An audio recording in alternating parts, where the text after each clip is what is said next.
తాకట్లో ఉన్న మీ బంగారాన్ని విడిపించి ఆ రోజు ఆన్లైన్ రేటుకి కొంటాం. Sharma gold company. నమస్కారం, వెల్కమ్ టు సుమన్ టీవీ. నేను గీతాంజలి. ఏప్రిల్ 30వ తారీఖు అక్షయ తృతీయ. వైశాఖ మాసంలో వచ్చేటువంటి ఈ పర్వదినం చాలా అత్యద్భుతమైనది, విశేషమైందని చెప్తారండి. అయితే అక్షయ తృతీయ అనగానే మనందరికీ ముందుగా గుర్తొచ్చేది బంగారం కొనాలి ఆ రోజు ఎంతో కొంత అని. కనీసం ముందుగా మనం తీసుకున్న ఆ రోజు ఆర్డర్ తీసుకుంటారు చాలా మంది వెళ్ళి షాప్ దగ్గరికి వెళ్ళి. అసలు శాస్త్రంలో నిజంగా బంగారం కొనమని చెప్పబడి ఉందా? మరి ఎందుకు మనం ఈ విధంగా చేస్తున్నాం? అసలు ఆ రోజున ఎవరి ఆరాధన చేయాలి? అక్షయ తృతీయ అంటే మన ఇంట్లో క్షయం కాకుండా ఎప్పుడు సమృద్ధిగా ఉండేటువంటి పాత్రల్లాగా, అక్షయ పాత్రల్లాగా మనం ఏమైనా తయారు చేసుకోవచ్చా? అలాగా అసలు అది సాధ్యమవుతుందా? ఎవరి ఆరాధన చేస్తే మనకి మంచి ఫలితాలు దక్కుతాయి? ఎటువంటి పరిహారాలు ఆ రోజు చేసుకోవాలి? అసలు మొత్తంగా అక్షయ తృతీయ విశిష్టత ఏంటి తెలుసుకుందాం. వివరించేందుకు ప్రస్తుతం మనతో పాటు ఉన్నారు ప్రముఖ జ్యోతిషులు బ్రహ్మశ్రీ నందిబట్ల శ్రీహరి శర్మ గురువు గారు. వారితో మాట్లాడదాం. గురుగారు నమస్కారం అండి. వాగర్థావివ సంపృక్తౌ వాగర్థ ప్రతిపత్తయే జగతః పితరౌ వందే పార్వతీ పరమేశ్వరౌ. సదాశివసమారంభాం శంకరాచార్య మధ్యమాం అస్మదాచార్య పర్యంతం వందే గురు పరంపరాం. ఆదిత్యాయ చ సోమాయ మంగళాయ బుధాయ చ గురుశుక్ర శనిభ్యశ్చ రాహవే కేతవే నమః. శృంగేరి జగద్గురు పీఠాధిపతులకి, కంచి పీఠాధిపతులకి నమస్కారములు తెలియజేసుకుంటూ కార్యక్రమాన్ని ప్రారంభిద్దాం. గురుగారు, అక్షయ తృతీయ ఎప్పుడెప్పుడు అని ఎదురు చూస్తుంటారు చాలా మంది. ముందుగా అసలు సందేహం ఏంటంటేనండి, బంగారం కొనటం అసలు ఎక్కడ ఏ గోల్డ్ షాపులు చూసినా, ఎక్కడ మహిళల దగ్గర ఏమైనా డిస్కషన్ వచ్చినా అక్షయ తృతీయ ఉంది కదా, ఎంతో కొంత ఒక గ్రామ్ అయినా తీసుకుందామండి అని అడుగుతూ ఉంటారు. ఇంట్లో కూడా పిల్లల పేరు మీద ఎలా ఒకలా అయినా సరే. కొంతమంది అయితే పెళ్ళిళ్ళు రాబోతున్నాయంటే ఆ రోజునే తీసుకుందాము అని ఆర్డర్ చేసుకుందాం అనుకుంటారు. ముందు ఆర్డర్ చేసుకున్న ఆ రోజున డెలివరీ తీసుకునే విధంగా వెళ్తూ ఉంటారు. అంటే ఇది అందరి మైండ్లో అలా ఫిక్స్ అయిపోయి ఉందండి. అసలు శాస్త్రంలో నిజంగా ఆ రోజు బంగారం కొనాలని చెప్పబడి ఉందా? మీరు ఈ అక్షయ తృతీయ గురించి అన్నారు, ఇంకొకటి కూడా ఉంది, ధనత్రయోదశి, ధన్తేరస్ అని. ఆ రోజు కూడా బంగారం కొనుక్కుంటారు. అసలు ఏంటంటే ఈ పర్వదినాల్లో దేవతా ఆరాధన చేయమని చెప్పినటువంటిది, వ్యాపారస్తులు వాళ్ళ వ్యాపారం పెంచుకోవడం కోసం బంగారం కొనుక్కోండి, మీ ఇంట్లో గ్రాము బంగారం కొంటే కిలో బంగారం మీరు వచ్చే సంవత్సరం కల్లా మీరు కళ్ళ చూస్తారు అని చెప్పి ఆశ పెట్టి, ఆశ మనిషిని అట్లా కొనుగోలు చేస్తుంది. అసలు బంగారం గురించి తెలిస్తే అసలు ఎవ్వరు కూడా బంగారం జోలికి వెళ్ళరేమో అనిపిస్తుంది. ఎందుకనంటే కొన్ని వందల టన్నుల మట్టిని శోధిస్తే తప్ప ఒక్క గ్రాము బంగారం తయారు కాదమ్మా. కలిపురుషుడు ఎక్కడ ఉంటాడో తెలుసా?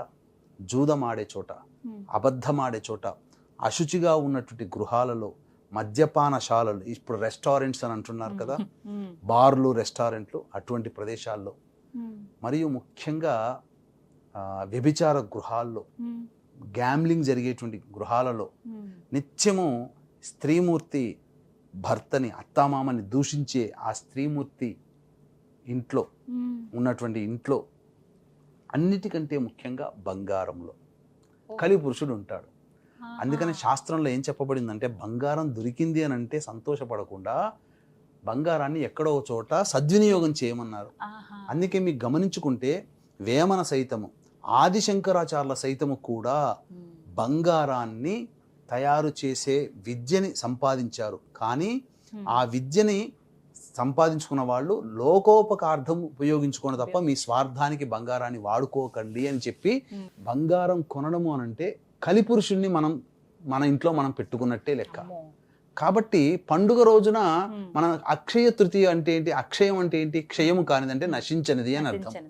కాబట్టి బంగారాన్ని తెచ్చుకుంటే ఒక కలిపురుషుడు అంటే 100 కలిపురుషులతో సమానంగా బంగారాన్ని పెట్టుకున్నట్టు లెక్క. చెప్తే భయం వేస్తుంది. కానీ అసలు ఆ రోజు ఏం చేయాలండి? అక్షయ తృతీయ రోజు, అక్షయ తృతీయ రోజున ముఖ్యంగా అక్షయ తృతీయ రోజు విశిష్టత ఏంటనంటే, పరశురామ జయంతిగా చెప్పబడింది, గంగాదేవి భూమికి అవతరించిన రోజుగా చెప్పబడింది, సూర్య భగవానుడు పాండవుల యొక్క ఆరాధనకి మెచ్చి అక్షయ పాత్రను ప్రసాదించినటువంటి రోజు, వ్యాస భగవానుల వారు భారతాన్ని రచించేటప్పుడు ఈ అక్షయ తృతీయ రోజునే ప్రారంభించాడు.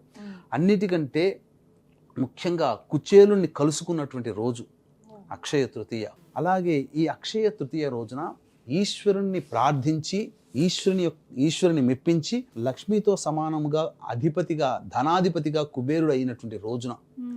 కాబట్టి ఇటువంటి మహత్తరమైనటువంటి రోజున దేవతానుగ్రహాన్ని పొందేటువంటి పూజాది కార్యక్రమాలు, కొన్ని వస్తువులు ఇంటికి కొని తెచ్చుకోవడం, కొన్ని వస్తువులు తీసుకురాకుండా ఉండడం లాంటివి చేసుకున్నట్లయితే ఖచ్చితముగా వాళ్ళ కుటుంబంలో సిరి సంపదలు అక్షయమవుతాయి అని చెప్పబడి ఉంది.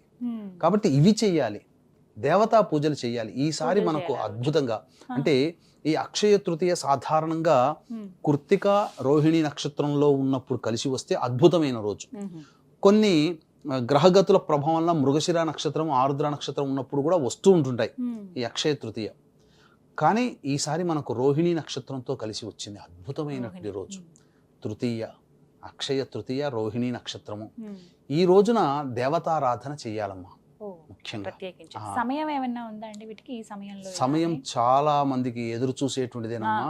ఎందుకనంటే అద్భుతమైనటువంటి సమయం ఏంటనంటే రోహిణి నక్షత్రము మరియు వృషభ రాశి, వృషభ లగ్నము, స్థిర లగ్నము, అటువంటిది సమయం 6:46 నుంచి 8:46 మధ్య కాలం ఏదైతే ఉందో అది వృషభ లగ్నం. ఆ వృషభ లగ్నంలోనే చంద్రుడు గురువు ఉన్నాడు. ధనకారకుడు గురువు, చంద్రుడు మనఃకారకుడు. గురుచంద్రులు కలిసి వస్తుంటే గజకేసరి యోగం అంటారు. ఆ చంద్రుడు ఉచ్చస్థితి, పైగా చంద్రుడి నక్షత్రమైనటువంటి రోహిణి నక్షత్రంలో ఉన్నాడు. కాబట్టి అద్భుతమైనటువంటి రోజు. ఇటువంటి అద్భుతమైనటువంటి రోజు 6:46 నుంచి 8:46 మధ్య కాలంలో ఇష్టదేవత ఆరాధన, ముఖ్యంగా లక్ష్మీదేవత ఆరాధన చేసుకోవాలి. అయితే ఈ మధ్య సమయంలో 6:46 నుంచి 8:46 మధ్య కాలంలో చూసుకుంటే 6:54 నుంచి 7:54 మధ్య కాలం చంద్రహోరం ఉంటుంది. ఇది చాలా కీ పాయింట్. వీక్షించేటువంటి ప్రేక్షకులు కూడా గుర్తుపెట్టుకోవాలి.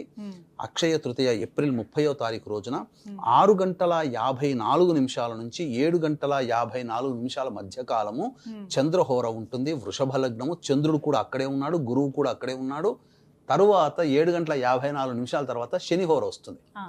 కాబట్టి ఈ సమయంలోనే 6:54 నుంచి 7:54 మధ్య కాలంలో జనరల్ స్టోర్లో గళ్ళ ఉప్పు, పసుపు, అంటే సముద్ర మథనముతో అమ్మవారి సంబంధించినటువంటి వస్తువులు కొన్ని వచ్చాయి. కాబట్టి గళ్ళ ఉప్పు, పసుపు, బెల్లము ఇవన్నీ కొనుగోలు తెచ్చి ఇంట్లో పెట్టుకోవాలి. ఆ సమయంలోనే సూర్యోదయం అయిన తర్వాత చక్కగా కాలకృత్యాలు అన్నీ తీర్చుకుంటారు కదా, సూర్యోదయం అవ్వగానే లక్ష్మీ సంబంధమైనటువంటి వస్తువుల్ని దగ్గర పెట్టుకోవాలి.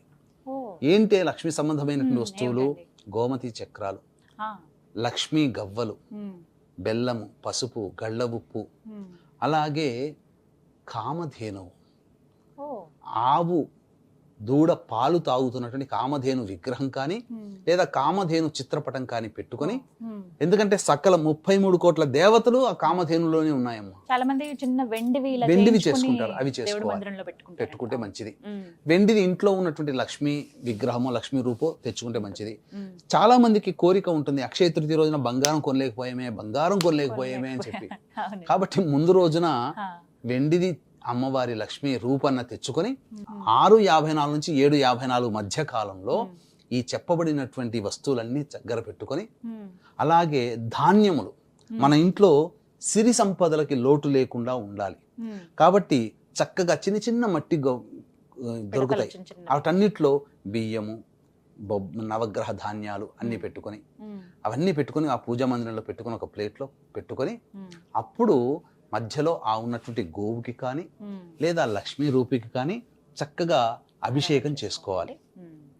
ఇక తరువాత అక్షయ పాత్ర గురించి చెప్పాను కదా, ఎందుకనంటే అదే అడగబోతున్నాను. అక్షయ పాత్ర అంటే అందరికీ సంతోషం. ఇప్పుడు బంగారం ఎలా అయితే కేజీ అవుతుంది కదా అనే ఉద్దేశంతో కొనుక్కుంటాము, ఏదన్నా ఒకటి క్షయం కాలేదు ఇంట్లో ఒకటి సమృద్ధిగా ఉంటే బాగుంటుంది అనేది చాలా మంది కోరిక. అందరూ సంతోషంగా ఉండాలనే కోరుకుంటారు కదా ఎవరైనా కూడా. మరి అలాంటి వారికి ఏ అవకాశాలు ఉన్నాయండి? అంటే ముందు రోజున మనం కొన్ని వస్తువులు అనేటువంటివి తీసుకోవాలని చెప్పి ఇవి తీసుకున్నారు కదా, అప్పుడు ఈ అక్షయ పాత్ర సూర్య భగవానికి మెప్పించి అక్షయ పాత్ర ఎట్లయితే పాండవులు పొందారో, దానివల్ల అరణ్యంలో ఉన్నప్పటికీ కూడా వాళ్ళకి తిండి తిప్పలకి లోటు లేకుండా జీవితాన్ని గడిపారు పాండవులు. ఎంతమంది వచ్చినా వాళ్ళకి అతిథి సత్కారాలు చేశారు. ఏ ఇల్లాలికైనా ఏ పురుషుడికైనా ఏంటి కోరిక? నా ఇంటికి వచ్చిన వాళ్ళు కడుపు నిండా తిని వెళ్ళాలి, 10 మందికి నేను అన్నదానం చేసే శక్తిని నాకు ప్రసాదించాలని ప్రతి దంపతులు కోరుకుంటారు. అవును. ప్రతి వాళ్ళు మన ఇంట్లో భోంచేస్తే చాలు కదా మన ఇంటికి వచ్చిన వాళ్ళని అవును. ప్రతి ఆడపిల్ల కోరుకుంటుంది. కాబట్టి అటువంటిది అక్షయ పాత్ర మనం సంపాదించుకోలేకపోయినా అక్షయ తృతీయ రోజున ఒక పాత్రని గనక సిద్ధం చేసుకుంటే ఆ రోజు దరిమల వాళ్ళకి ఆ పాండవులు పొందిన అదృష్టం వాళ్ళు పొందుతారమ్మా. కాబట్టి ఏంటి ముందు రోజే ఇత్తడితో ఉన్నటువంటిది ఒక ఇత్తడిది గిన్నె కొనుక్కోవాలి. గిన్నె కొనుక్కొని చక్కగా శుభ్రం చేసుకొని ఆ 6:54 నుంచి 7:54 కాలంలో మధ్యకాలంలో పూజ చేస్తారు కదా, చక్కగా బెల్లం పాయసం ఆ గిన్నెలో వండి, పెద్ద గిన్నె తీసుకోవాలి, వండి చక్కగా నైవేద్యం పెట్టాలి స్వామి. ఆ సమయంలో చెయ్యాలి. చేసి పూజ చేసి ఆ పూజ తదనంతరం ఆ గిన్నెలో ఒకవైపు పూజ చేస్తుండగానే ఆ 6:54 నుంచి 7:54 మధ్య కాలంలో ఇంట్లో ఉన్న వాళ్ళు ఎవరైనా బెల్లం పాయసానికి తయారు చేసేయచ్చు. పూజ చేసుకోవడం చక్కగా లక్ష్మీ అష్టోత్తరం కానీ, లేకపోతే లక్ష్మీ సహస్రనామం కానీ, లక్ష్మీ సూక్తం కానీ, లేదా అమ్మవారి లలితా సహస్రనామం కానీ, లలితా త్రిశక్తితో కానీ చక్కగా అభిషేకము జరిపించి అర్చన చేసి ఆ పాయసాన్నం ఆ సమయంలోనే గనక పెట్టుకుంటే, ఎందుకనంటే చంద్రహోర, రోహిణి నక్షత్రం, వృషభ లగ్నము ఉన్నటువంటి సమయము 6:54 నుంచి 7:54. తర్వాత మళ్ళీ శనిహోర వస్తుంది, అది ప్రాశస్త్యము కాదు. కానీ వృషభ లగ్నం 6:46 నుంచి 8:46 వరకు ఉంది. ఈ మధ్య కాలంలో ఉన్నటువంటి సమయం చాలా అద్భుతం. 6:54 నుంచి 7:54 అద్భుతమైనటువంటి సమయం. ఆ సమయంలో చేయండి. తర్వాత నైవేద్యం పెడతారు కదా, ఆ రోజున ఆ పాత్రలో వండినటువంటి అన్నాన్ని ఎవరికైనా అతిథులకి అభ్యాగతులకి, ఎట్లాగో బెల్లం పాయసం చేసి నైవేద్యం పెడతారు, అయిపోతుంది, దాన్ని పక్కకు పెట్టేయండి. తదనంతరం అన్నాన్ని తయారు చేసి ఆ పాత్రలో అతిథులకి అభ్యాగతులకి ఎవరికైనా అన్నదానముగా వాళ్ళకి చేయండి. ఆ విధంగా చేయడం వల్ల అది అక్షయ పాత్ర. దానివల్ల ఆ కుటుంబంలో సిరి సంపదలకి లోటు లేకుండా నిత్యము 10 మందికి పెట్టగలిగే శక్తి అంటే మాటలు కాదు కదమ్మా. ఆ రోజున చెయ్యాలి. కొన్ని వస్తువులు కొనుక్కోవాలి. ముఖ్యంగా సాయంత్రం కాలం పూటన ఒకటి దివ్య దర్శనం ఒకటి ఉంది, అది చేసుకోవాలమ్మా సాయంత్రం అండి. ఇంకా మీరు ప్రత్యేకంగా ఏమైనా పూజా కార్యక్రమాలు ఏమైనా చేస్తున్నారు గురుగారు అక్షయ తృతీయకి? అక్షయ తృతీయ రోజున అద్భుతమైనటువంటి రోజు, క్షయం కానటువంటిది. అంటే శక్తిపాతము చేసినటువంటి పూజ చేసి, అంటే ఆ రోజున ముఖ్యంగా లక్ష్మీ మూలమంత్ర సంపుటిత లక్ష్మీ సూక్త హోమము, అలాగే శని దోషముతో శని బాధలు పడుతున్నటువంటి వాళ్ళు మీనం, మేషం, మిథునం, కర్కాటకం, సింహం, కన్య, వృశ్చికం, ధనుస్సు, కుంభరాశులలో జన్మించినటువంటి వారు శనిదోష పరిహారార్థమై శనీశ్వర హోమం, మన్యుపాశుపత మూలమంత్ర హోమముతో, లక్ష్మీ మూలమంత్ర సంపుటిత లక్ష్మీ సూక్త హోమముతో చేయబడినటువంటి శక్తిపాతం చేయబడినటువంటి శంకరుంగలి మాలని ఆ పూజలు హోమాలన్నీ జరిపించి వాళ్ళ గోతనామాదులతో ఆ శంకరుంగలి మాలని శక్తిపాతం చేసి ఇవ్వడం జరుగుతుంది. దాన్ని ధరించడం ద్వారా వివాహం కావలసిన వాళ్ళకి వివాహాలు, నరదృష్టి, నరఘోష, అలాగే కుజదోషము, కాలసర్పదోష నివారణాలు, అలాగే ముఖ్యంగా ధనపరమైనటువంటి సమస్యలు, ముఖ్యంగా ఈ యొక్క రాశులలో జన్మించినటువంటి వాళ్ళు ఉన్నారు కదా, శని దోషం, ఇప్పుడు శని మీన రాశిలోకి మారాడు కాబట్టి మీనం, మేషం, మిథునం, కర్కాటకం, సింహం, కన్య, వృశ్చికం, ధనుస్సు, కుంభరాశుల్లో జన్మించిన వారికి ఇది ధరించడం ద్వారా చాలా మటుకు శని దోషాలు తిరిగిపోతాయి. చాలా మంది కరుంగలి అనుకుంటున్నారు, శంగాలి కరుంగలి కలిపినటువంటిది శంకరుంగలి మాల అనేటువంటిది శక్తిపాతం చేసి ఇవ్వడం జరుగుతుంది. అవకాశం ఉన్న వాళ్ళు ఈ 29వ తారీఖు రాత్రి 9 గంటల లోపల మీ గోతనామాదులు నమోదు చేసుకోవచ్చు. గురుగారు సాయంకాలం పూట దివ్య దర్శనం చేసుకోవాలని అంటున్నారు, అవి ఏంటండి, వాటి వివరాలు తెలియచేయండి. ఆ రోజున ఒక అదృష్టం ప్రతి వాళ్ళకి కలుగుతుందమ్మా. ఏంటనంటే అపిత కుచాంబా సమేత అరుణాచలేశ్వరుని యొక్క కళ్యాణము అక్కడ జరపబడుతుంది, అరుణాచలంలో జరుగుతుంది. అది దర్శించడం ద్వారా మనం ఇక్కడ ఉండి కూడా ఆ కళ్యాణం జరుగుతున్న క్షేత్రం సమయంలో మన దేహంలో ఉన్నటువంటి సూక్ష్మ శరీరం అక్కడికి వెళ్ళి ఆ కళ్యాణాన్ని తరించి ఆ పుణ్య ఫలితాన్ని మళ్ళీ మన దేహానికి ఇస్తుంది. ఏం చేయాలంటే ఆ రోజున చంద్రుడిని దర్శనం చేసుకోవాలి.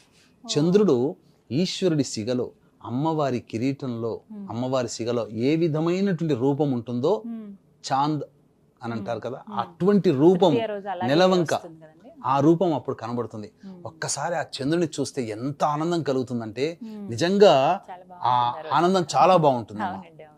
ఆ చంద్రుని నమస్కారం చేసుకొని అరుణాచలేశ్వరాయ నమః, అరుణాచలేశ్వరాయ నమః, అరుణాచలేశ్వరాయ నమః 3 సార్లు అనుకుంటే చాలు మన సూక్ష్మ శరీరం అక్కడికి వెళ్ళిపోతుంది. ఆత్మ ప్రయాణం చేసి ఆ స్వామి కళ్యాణాన్ని తనివి తీరా దర్శించుకొని మళ్ళీ మన శరీరంలో ప్రవేశిస్తుంది.